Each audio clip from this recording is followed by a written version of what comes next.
आज एक और ऐतिहासिक अवसर है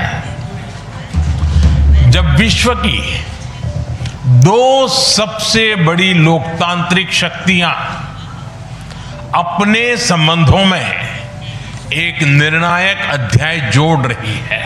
সদ্য সমাপ্ত ইউ ইন্ডিয়া মুক্ত বাণিজ্য চুক্তি এটা স্বাক্ষর হওয়ার পরে বিভিন্ন মহলে একটা খুব আলোচনা হচ্ছে যে এই চুক্তির ফলে নাকি বাংলাদেশের বস্ত্রশিল্প আস্তে আস্তে ভারতে স্থানান্তরিত হয়ে যাবে।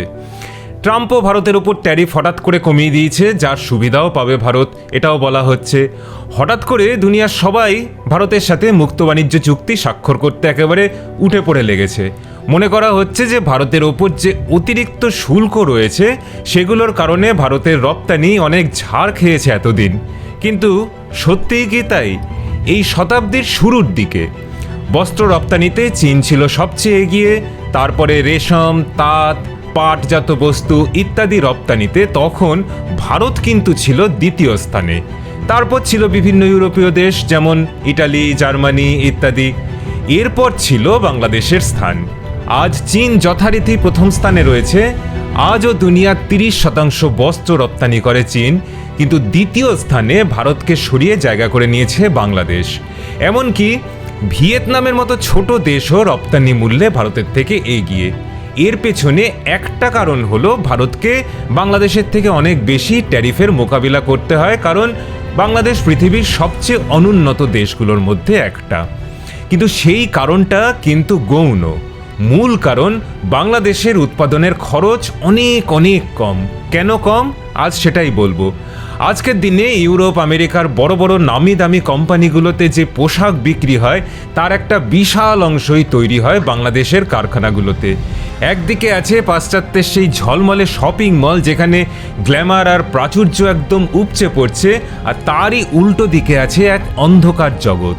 সেটা হলো বাংলাদেশের পোশাক উৎপাদন শিল্প, যেখানে প্রতিনিয়ত মানবাধিকার লঙ্ঘিত হচ্ছে শ্রমিকদের, যাদের মধ্যে আবার বেশিরভাগই মহিলা, যারা দিনের পর দিন নিগৃহীতা হন ম্যানেজারদের কাছে, যারা মূলত পুরুষ। জোর করে খাটানো হয় তাদেরকে, নিয়মিত মৌখিক, শারীরিক এবং যৌন নিগ্রহের শিকার হতে হয় এই নারীদের। শিশু শ্রমিকদের এখানে বিপজ্জনক কাজে ব্যবহার করা হচ্ছে। শ্রমিকদের নিরাপত্তার ব্যাপারকে সম্পূর্ণ উপেক্ষা করা হয়। কারখানার মালিকরা নির্দ্বিধায় আইন কানুন ভেঙে নিজেদের মতো যা খুশি করে চলে।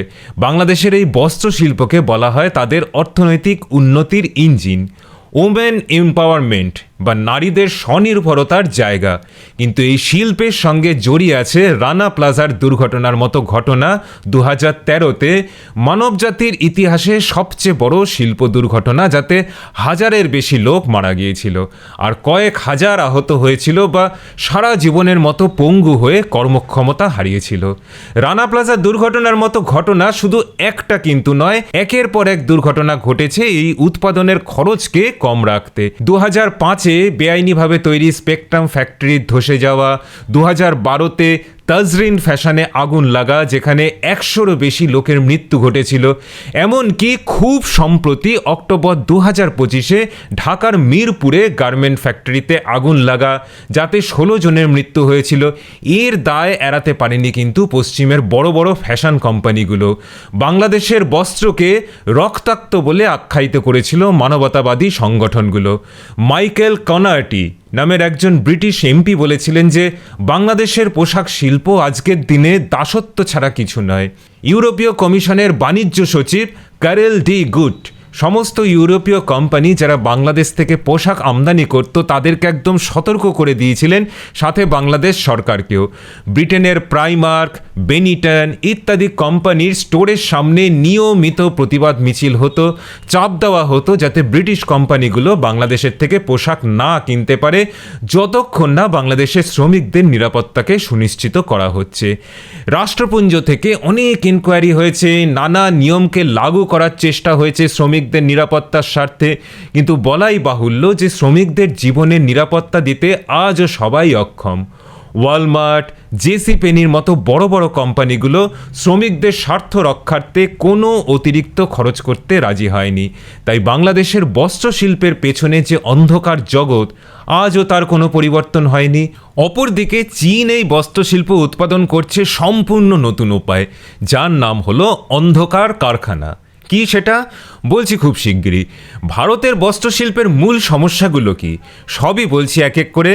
প্রথম সমস্যা, ব্রিটিশরা ভারতে আসবার আগে পর্যন্ত যেই শিল্প ভারতকে ধনীতম রাষ্ট্র বানিয়েছিল, আজ সেই বস্ত্রশিল্পতে মজুরি বিভিন্ন পেশার মধ্যে সবচেয়ে কমের দিকে। ব্যাঙ্গালোরের গার্মেন্টস লেবার ইউনিয়নের সভাপতি ভিপি রুকমিনী বলেছেন যে ভারতের বুকে মোটামুটি যে 72টা ইন্ডাস্ট্রিয়াল সেক্টর আছে, তাতে সবচেয়ে কম মজুরি কোন সেক্টরে? চর্মশিল্প আর বস্ত্র বা পোশাক শিল্পের সাথে জড়িত যেই সেক্টরগুলো। ভারতে একজন বস্ত্র শিল্পতে যুক্ত কর্মীর মজুরি $200 প্রতি মাসে, আর বাংলাদেশ পাকিস্তানে এই ব্যবসাতে যারা যুক্ত তাদের মজুরি মাসিক 135 কি বড় জোর $140। এই মজুরিতে সংসার চালানো যে অসম্ভব সেটা বলার অপেক্ষা রাখে না। দ্বিতীয়ত, প্রতিযোগিতাতে টিকে থাকতে বাংলাদেশের কোম্পানির মালিকগুলো শ্রমিকদের উপর অকথ্য অত্যাচার করে। বাংলাদেশের এই পেশাতে যারা যুক্ত তাদের বেশিরভাগই মহিলা, আর একটা সমীক্ষা বলে যে এদের 80%ই নাবালিকা, কিন্তু এদের বয়সকে বাড়িয়ে দেখানো হয় কোম্পানির রেজিস্টারে। কয়েক বছর আগে বিভিন্ন বাংলাদেশি কোম্পানিতে একটা স্টিং অপারেশন চালানো হয়েছে, যাতে দেখা গেছে যে এই মহিলা কর্মীরা রীতিমতো শারীরিকভাবে নিগৃহীতা হন পুরুষ ম্যানেজারদের হাতে। নারী এবং পুরুষদের মধ্যে মজুরির পার্থক্য বিশাল। ন্যূনতম যে মজুরি দেওয়া হয় সেটা খুবই সামান্য। পোশাক শ্রমিকদের ন্যূনতম মজুরি 12,500 টাকা নির্ধারণ করল সরকার। বকেয়া বেতনের দাবিতে মহাসড়ক অবরোধ করে রেখেছে পোশাক শ্রমিকরা। দীর্ঘ 10 থেকে 12 ঘন্টা বিরতিহীনভাবে কাজ করানো হয়। একটু ঢিলেমি দেখা দিলেই চর থাপ্পড় এসে পড়ে ম্যানেজারদের থেকে।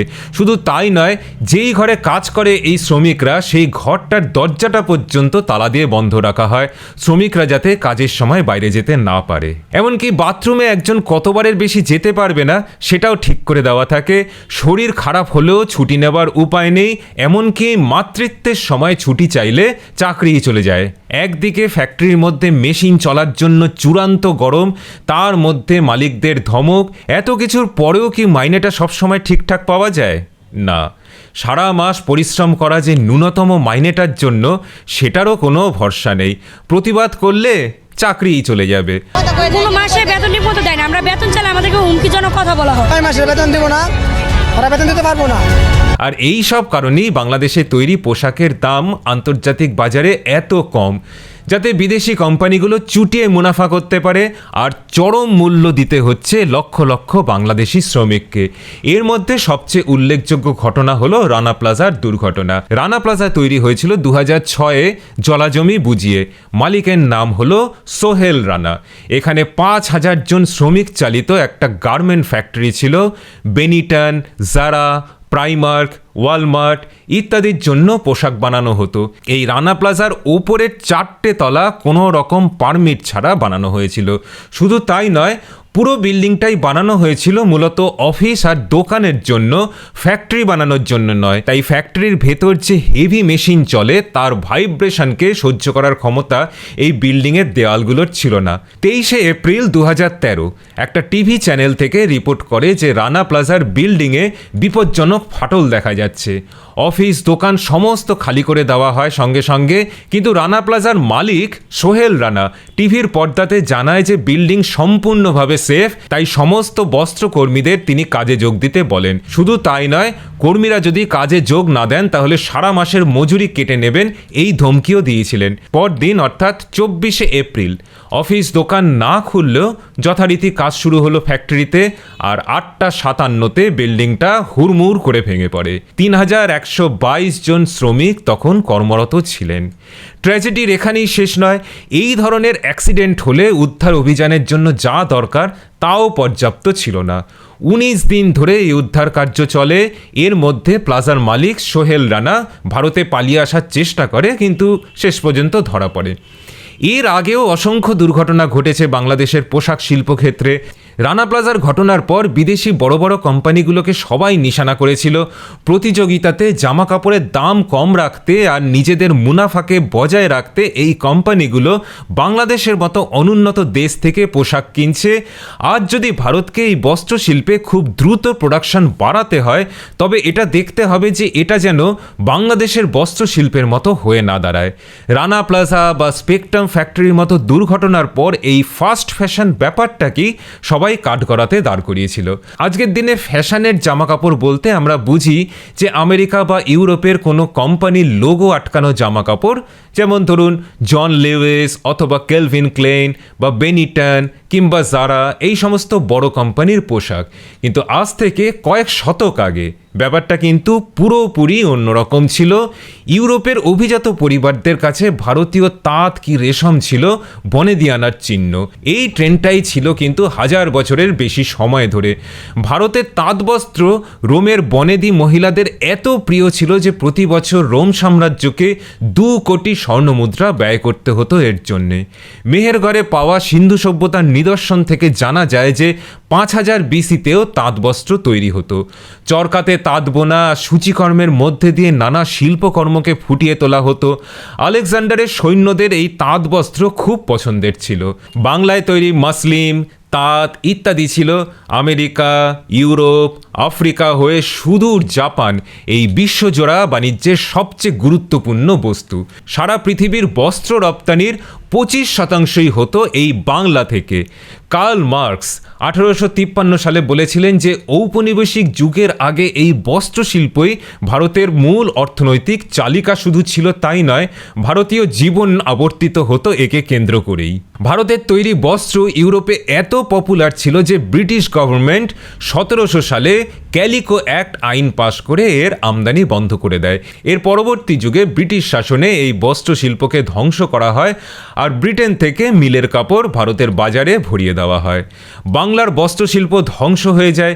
স্বাধীনতার পর এই শিল্পকে আবার বাঁচিয়ে তোলার নানা রকম চেষ্টা করা হয়েছে। 2000 সাল নাগাদ থেকে ভারতের বস্ত্রশিল্পের কারখানাগুলো মূলত গুজরাট, মহারাষ্ট্র, তামিলনাড়ু এলাকাতে কেন্দ্রীভূত। আর এখানে আসি তৃতীয় অসুবিধাটা যা আজকের দিনে ভারতের পোশাক শিল্প ভোগ করছে, সেটা হলো শ্রমিকের অপ্রতুলতা। কারণটা বুঝিয়ে দিতে হবে না, যেহেতু এই সেক্টরে মজুরি কম তাই এখানে শিক্ষিত কেউ কাজ করতে রাজি হয় না, বা কাজ করলেও বেশি দিন কাজ করতে রাজি হয় না। অল্প কিছুদিন পরেই বেশি মাইনের কাজে চলে যায়। মে 2025-এর একটা আর্টিকেল বলছে যে দক্ষিণ ভারত, গুজরাটের বিভিন্ন বস্ত্র কারখানা খালি পড়ে আছে শ্রমিকের অভাবে। ট্রাম্পের ট্যারিফ সত্ত্বেও ওয়ালমার্ট বা কস্টকোর মতো আমেরিকান কোম্পানিগুলোর প্রচুর অর্ডার রয়েছে, কিন্তু শ্রমিকের অভাবে সেই অর্ডারগুলো নেবার ক্ষমতা নেই কারখানার মালিকদের। তামিলনাড়ুর তিরুপ্পুর, যেখান থেকে ভারতের 16 বিলিয়ন পোশাক শিল্পের প্রায় 1/3 তৈরি হয়, সেখানের মালিকরা কারখানা বন্ধ রাখতে বাধ্য হচ্ছে শ্রমিকের অভাবে। গুজরাট, মহারাষ্ট্র, এখানের প্রায় অর্ধেক কারখানা বন্ধ হয়ে গেছে শ্রমিকের অভাবে। কারখানার মালিকরা নানা রকম ইনসেন্টিভ দিচ্ছে, বোনাস দিচ্ছে, পরিযায়ী শ্রমিকদের বাসস্থানের ব্যবস্থা করছে, তবুও এই কাজ করতে ভারতের শ্রমিকরা আর আগ্রহী নয়।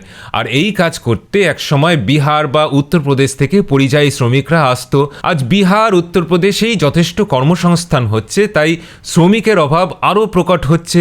তাই আজ বাংলাদেশ কি পাকিস্তান থেকে বস্ত্রশিল্প যদি ভারতে স্থানান্তরিত হয়, তাহলে তাকে সামলানোর জন্য শ্রমিকের যোগান দেওয়া ভারতের পক্ষে কিন্তু খুব অসুবিধা হবে, সেটা বলে দেওয়াই যায়। চতুর্থ যে সমস্যা সেটা হলো এই বস্ত্রশিল্প থেকে তৈরি দূষণ। একটা টি শার্ট তৈরি করতে 2700 লিটার জল দরকার পড়ে। শিল্পক্ষেত্রে দূষণের প্রায় 36% হয় এই বস্ত্রশিল্প থেকে। 10% কার্বন পলিউশনের জন্য দায়ী এই শিল্পগুলো।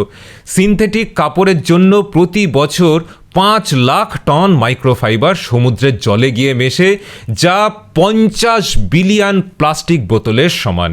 সারা পৃথিবীতে যা কীটনাশক ব্যবহার হয় তার 25%ই ব্যবহার হয় তুলো চাষে। এক কথাতে বস্ত্রশিল্প হলো দুনিয়ার সবচেয়ে দূষণকারী শিল্প। এবারে প্রশ্ন হলো, চীনের মতো দেশ কি করে তাহলে ভারতের 10 গুণ বস্ত্র রপ্তানি করছে? ওখানে কি শ্রমিকরা বিনামূল্যে কাজ করছে? এখানেই আসি চীনের অন্ধকার কারখানার ব্যাপারটাতে। চীনের শিয়ানজিং প্রদেশের কারখানাতে কোনো শ্রমিক ছাড়াই পুরোপুরি অটোমেটেড মেশিনগুলো কাজ করছে সারাদিন ধরে। এখানে লাইটের কোনো দরকার নেই, কারণ মেশিন এমনিই সব কাজ করবে। এখানে 5,000-এরও বেশি তাঁত মেশিন রয়েছে, যেগুলো কোনো বিশ্রাম ছাড়া অষ্টপ্রহর কাজ করছে। শ্রমিকদের মজুরি দেওয়ার দরকার নেই, ইলেকট্রিকের খরচ নেই, মেশিনের কাজও নিখুঁত, তাই কোয়ালিটির কোনো ইস্যু নেই, খরচ তাই সব দিক থেকে অনেক কম। আর এই যে খরচটা বেঁচে গেল, সেটা কারখানার দূষণ রোধে ব্যবহার করেও বেশি থাকছে। তাই চীনের জিনিস সস্তা, উৎপাদনের হার অনেক বেশি। কিন্তু এটাই কি ভারতের করা উচিত? যদি পুরোপুরি অটোমেটেড হয় তাহলে এই ক্ষেত্রে প্রচুর চাকরিহানি ঘটবে।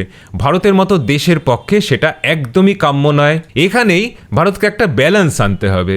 ফ্যাশন বস্ত্র, যেখানে স্কিলের দরকার আর যার জন্য কাস্টমার বেশি খরচ করতে রাজি, সেই ধরনের বস্ত্রতে শ্রমিকদের বেশি মজুরি দিয়ে নিয়োগ করতে হবে। আর দৈনন্দিন পোশাকের জন্য শ্রমিকের ব্যবহার কমিয়ে অটোমেটেড মেশিন বেশি ব্যবহার করতে হবে, যাতে উৎপাদনের হার বাড়ানো যায়।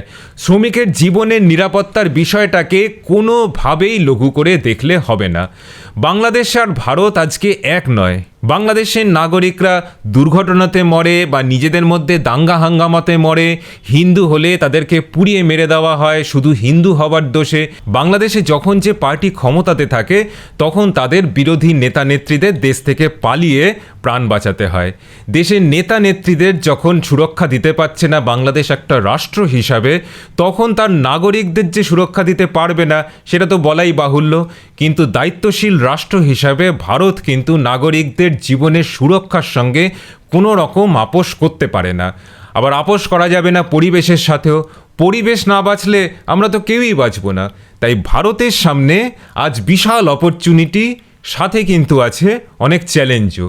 কিন্তু একটা দায়িত্বশীল রাষ্ট্র হিসাবে ভারতকে সেই অপরচুনিটি আর চ্যালেঞ্জ দুটোকেই একসঙ্গে গ্রহণ করতে হবে। আজকের মতো আমাদের প্রতিবেদন এখানেই শেষ। ফিরে আসব পরবর্তী প্রতিবেদনে বিশ্বে হয়ে যাওয়া নানা রকমের ঘটনা এবং তার পেছনে আমাদের অ্যানালিসিস নিয়ে। যদি ভালো লাগে তাহলে কিন্তু লাইক, শেয়ার আর সাবস্ক্রাইব করতে ভুলবেন না। নমস্কার, ভালো থাকবেন।